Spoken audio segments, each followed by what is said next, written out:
Substantiate, to establish by proof or competent evidence.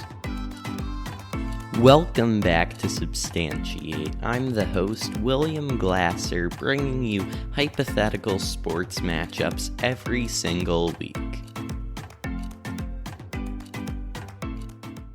Welcome back to the Substantiate Podcast, Episode 2, Season 3.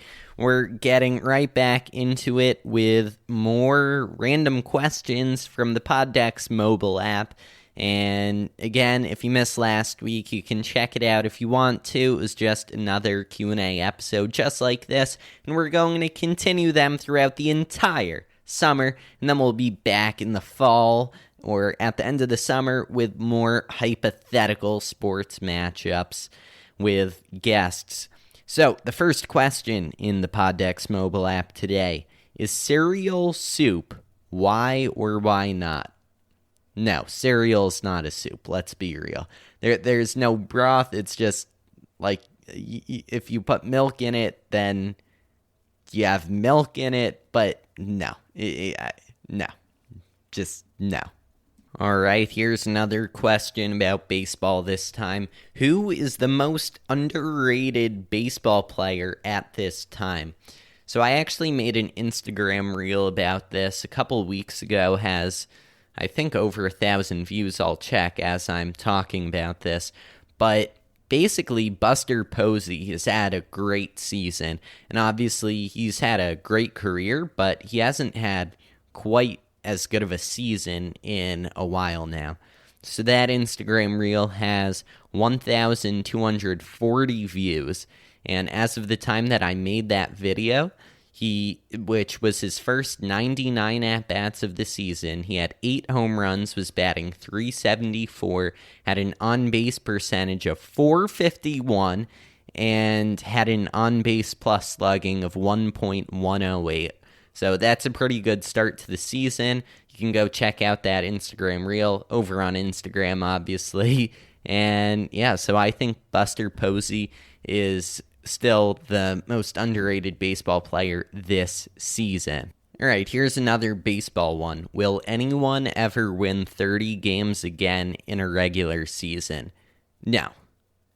Because now there's so much more randomness to it. Like, you have the best pitcher in baseball, Jacob deGrom, and he gets no run support, right? He doesn't have that many wins because they're either no decisions or losses because he gave up 1 run, but the Mets didn't score any, right? That's the kind of thing that goes on with some of the best pitchers in baseball. And nowadays, they get hurt too often, and now they're cracking down on illegal substances and the sticky stuff. So I don't think anyone will ever be able to get up to 30 regular season wins again. And I should have added this at the beginning. That's obviously assuming that they don't extend the season to like 250 games, which I don't see happening anytime soon. But you know, obviously there can be exceptions to that where eventually after enough games, someone would get to that. The only other way I could see this happening is if there was a relief pitcher that came in often enough and only in specific situations when the team was down, by maybe 1 or 2 runs in, not too late into the ball game, and then they wind up getting a lot of wins that way. Again, not too likely, but I think that might be more likely than a starting pitcher, because here they're in positions where they could basically only get wins, no losses, because their team's already losing. But then again, I guess for a pitcher, that would just be like, or a starting pitcher, that would be just like a no decision. But anyway, yeah, I think that's probably the most likely way it would happen, though not likely at all. All right, here's another baseball one. You're taking someone to their first ball game. What do you tell them? I think I would tell them look out for bats and balls at all times, because that's what, at Yankee Stadium, they have like placards on the back of every seat, and on many walkways, like look out for bats and balls. So if it's important enough for the New York Yankees to put on, several thousands of times in one building, then I think it might be pretty important to tell someone that's going to their first baseball game. Also, if you're looking for a drink, they usually close that at the 7th inning. What is your go-to ballpark snack? All right, so this one I'm going to answer more so in terms of Yankee Stadium, because by far I've been to way more games at Yankee Stadium than anywhere else. So first, oftentimes I would get a hot dog, a nice big hot dog, and I guess that's at any sports game, because, I don't really have hot dogs many other times than at sports games or a barbecue. But there's that, and then also at Yankee Stadium, bacon on a stick. You got like nearly half a pound of bacon. Put it on a stick. It's delicious. And I guess popcorn usually. Get a big bag or a bucket of popcorn, whatever they have there. So, yeah, I'd say maybe those are the main three at Yankee Stadium. Also love the chicken tender buckets there. Got a load of fries on the bottom, then some chicken tenders on top. Those are always delicious. So, yeah, those are probably my top, at least Yankee Stadium snacks. All right, moving on to the Globetrotter deck in the Poddex app. Would you rather explore space or the deepest part of the ocean? That's a tough one. I don't know about that. I think Jeff Bezos is supposed to be going to space next week or something, which by the time you're listening to this is a couple weeks ago. I think I heard that. So, I don't know. It seems like in space there's no pressure. In the bottom of the ocean there's a lot of pressure, and both are dangerous in different ways.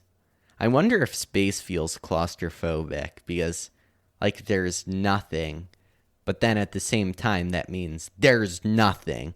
There's room, but there isn't anything in that space. Compared to the ocean, there's plenty of space, but it's all filled and you have nowhere to go. I don't know. I don't usually worry about that, but, I don't know. It's an interesting question. I don't know. It would have to depend on what else was going into it.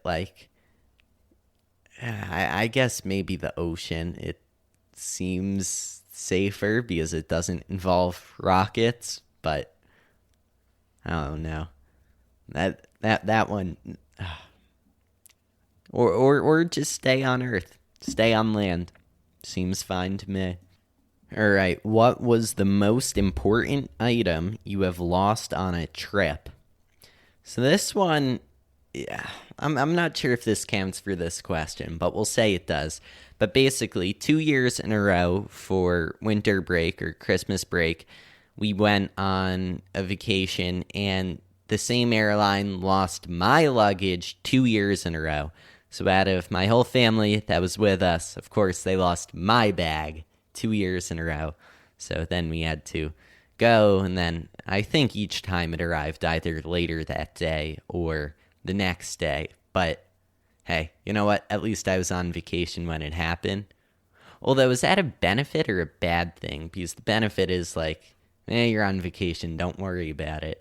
But then the other thing is, your vacation's only so long, and I don't know. That one is that's one to think about. Would you rather lose your stuff for a day at home or on vacation? But anyway, next question. Here we go. This or that, volume 1, and this will be the last question today. Pancakes or waffles, and why? I don't know. I like pancakes and waffles. They're practically the same, but it even depends on the kind of waffles or the kind of pancakes, because certain pancakes are easier to cut than other kinds of waffles, but then at the same time, sometimes waffles are easier to cut than pancakes. And the syrup, the way it goes, I guess if you're trying to spread butter, it's probably easier on pancakes. Listen, I'll take both. As simple as that.